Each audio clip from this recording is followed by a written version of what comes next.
এই গরমে কচুরছড়া আর ডিমের এই পাতলা ঝোলটা আমার কাছে বেস্ট মনে হয়েছে। তো আজকের পর্বে আপনাদের সাথে শেয়ার করতে যাচ্ছি একদম বাটা মশলায় কচুরছড়া আর ডিমের এই সুন্দর রেসিপিটা। আশা করছি আপনাদের অনেক বেশি ভালো লাগবে। সো হে এভরিওয়ান, আসসালামু আলাইকুম, this is Israt from Israt Shah's lifestyle. আমি ওয়েলকাম করছি আমার ছোট্ট একটা কুকিং ভিডিওতে। আশা করছি আপনাদের অনেক বেশি ভালো লাগবে। তো প্রথমত আমার মেইন দুইটা ইনগ্রেডিয়েন্টস এই রেসিপির, সেটা হচ্ছে ডিম আর কচুরছড়া। আমি ডিমটা বয়েল করতে দিয়ে দিয়েছি আর সুন্দরভাবে এইভাবে ফেটিয়ে নিয়েছি, মানে মাঝখান দিয়ে স্লাইস করে নিয়েছি। আপনারা চাইলে আস্তটাও রাখতে পারেন, কোনো সমস্যা নেই। তো আমার কাছে মনে হয়েছে কচুরছড়াটা যেহেতু মাঝখান থেকে আমি এরকম স্লাইস করে নিয়েছি, যার কারণে ডিমটাও করে নিয়েছি দেখার সৌন্দর্যের কারণে, আর অন্য কোনো কারণেই। আপনারা চাইলে আপনাদের সুবিধা মতো রাখতে পারেন, কোনো সমস্যা নেই। তো তারপর আমি এখানে কচুরছড়াটা জাস্ট হালকা একটু ভাপে দিয়ে নিব। আমার কাছে মনে হয় এইভাবে রান্না করলে ভালো হয়।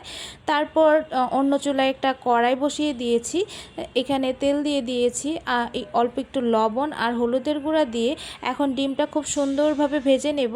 খুব বেশি গাঢ়ভাবে ভাজতে যাবেন না, আবার খুব বেশি হালকাও না, এরকমভাবে ভেজে নেব আমি ডিমটা। আপনারা তো অনেকেই রেসিপিটা করতে পারেন, তবে আমি কিভাবে এই রেসিপিটা করি সেটাই আপনাদের সাথে শেয়ার করব। একদম পুরো বাটা মশলাই আমি রান্না করে থাকি, আর খেতে কিন্তু খুবই মজার হয়।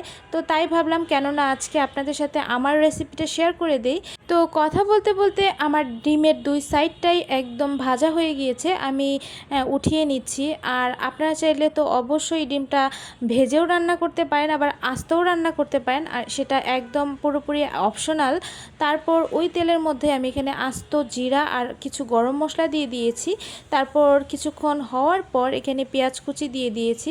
তো বেশ কিছুক্ষণ আমি নেড়ে চেড়ে নেব, জাস্ট একটু ভেজে নেব, খুব বেশিও না এরকম। তারপর এখানে রসুন বাটা, কাঁচামরিচ বাটা, জিরা বাটা আর আদা বাটা দিয়ে দিয়েছি। একদম পরিমাণ মতো দিতে হবে, যদি বেশি পরিমাণ হয়ে যায় তাহলে কিন্তু তরকারিটা খেতে একদমই ভালো লাগবে না।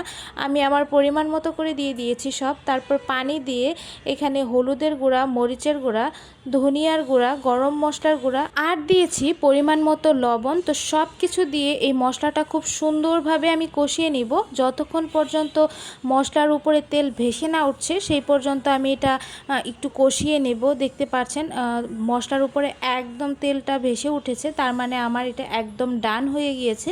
তো এই পর্যায়ে কচুরছড়া, যেটা আমি স্ট্রেনারে উঠিয়ে নিয়েছিলাম হালকা ভাপ দিয়ে, সেটা দিয়ে দিয়েছি।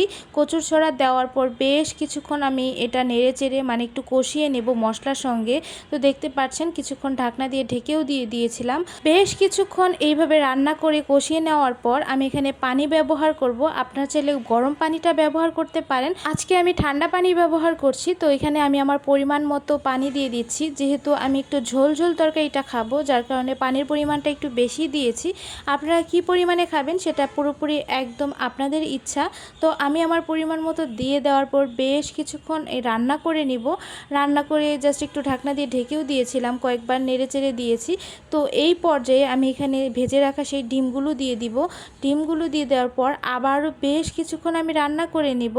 আর এইভাবে যদি এই তরকারিটা রান্না করা হয়, আমার কাছে অন্য কোনো আইটেম আর ভালোই লাগে না, এটা খেতে আমার এত বেশি ভালো লাগে। তো আপনারা কে কে পছন্দ করেন অবশ্যই কিন্তু কমেন্ট করে যাবেন।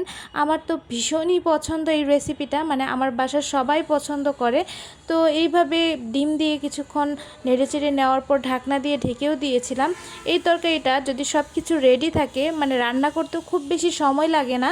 তো এই পর্যায়ে তরকারিটা প্রায় হয়ে এসেছে। আমি এখন সার্ভ করে আপনাদের সাথে শেয়ার করে দেখাবো এটা লাস্ট ফাইনাল লুকটা কেমন হয়েছিল। দেখেই বুঝতে পারছেন কতটা লোভনীয় লাগছে।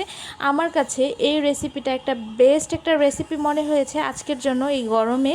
তো আপনাদের কাছে কেমন লাগলো অবশ্যই জানাবেন। সবাই অনেক ভালো থাকবেন, সুস্থ থাকবেন। Thanks for watching, bye bye.